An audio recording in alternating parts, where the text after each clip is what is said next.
Put God first. Put God first in everything you do. Everything that you think you see in me, everything that I've accomplished, everything that you think I have, and I have a few things, everything that I have is by the grace of God. Understand that. It's a gift. I was sitting in my mother's beauty parlor, and I'm looking in the mirror, and I see behind me this woman under the dryer.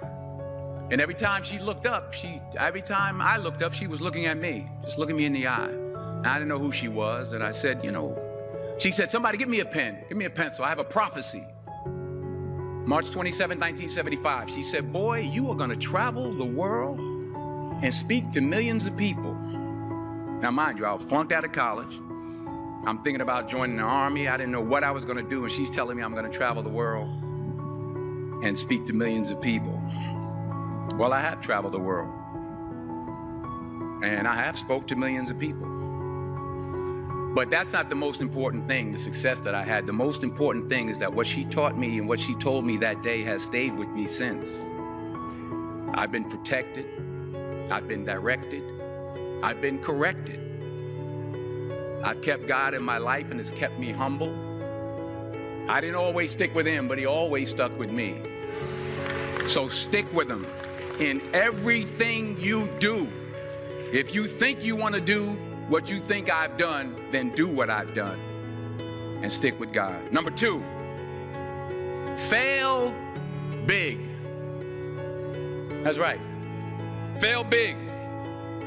Today's the beginning of the rest of your life, and it can be very frightening. It's a new world out there. It's a mean world out there, and you only live once. So do what you feel passionate about. Take chances, but don't be afraid to go outside the box.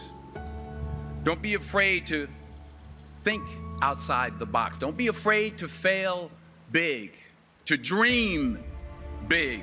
But remember, dreams without goals are just dreams, and they ultimately fuel disappointment. So have dreams, but have goals. And understand that to achieve these goals, you must apply discipline and consistency. In order to achieve your goals, you must apply discipline, which you have already done, and consistency every day, not just on Tuesday and miss a few days. You have to work at it every day. You have to plan every day. You've heard the saying, we don't plan to fail, we fail to plan. Hard work works. Working really hard is what successful people do. Remember that. Just because you're doing a lot more doesn't mean you're getting a lot more done.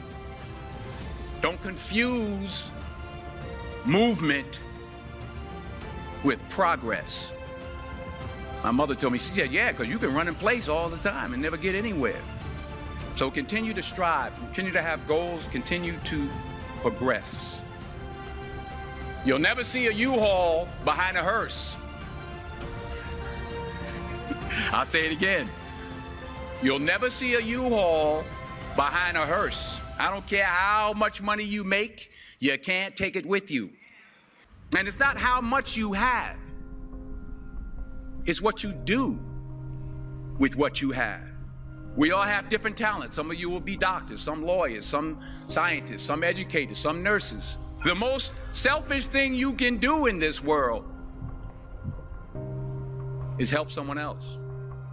Why is it selfish? Because the gratification, the goodness that comes to you, the good feeling that I get from helping others, nothing's better than that. Nothing's better than that. Not jewelry, not big house I have, not the cars, but it's the joy. That's where the joy is, in helping others. That's where the success is, in helping others. Finally, I pray that you put your slippers way under the bed tonight, so that when you wake up in the morning, You have to get on your knees to reach them. And while you're down there, say thank you for grace. Thank you for mercy. Thank you for understanding. Thank you for wisdom. Thank you for parents. Thank you for love. Thank you for kindness. Thank you for humility. Thank you for peace. Thank you for prosperity. Say thank you in advance for what's already yours. It's how I live my life. That's why I am, one of the reasons why I am today. Say thank you in advance for what is already yours. True desire in the heart for anything good is God's proof to you, sent beforehand to indicate that it's yours already. I'll say it again. True desire in the heart, that itch that you have, whatever it is you want to do, that thing that you want to do to help others and to grow and to make money, that desire, that itch, that's God's proof to you, sent beforehand already to indicate that it's yours. And anything you want good, you can have. So claim it. Work hard to get it. When you get it, reach back. Pull someone else up. Each one, teach one. Don't just aspire to make a living. Aspire to make a difference.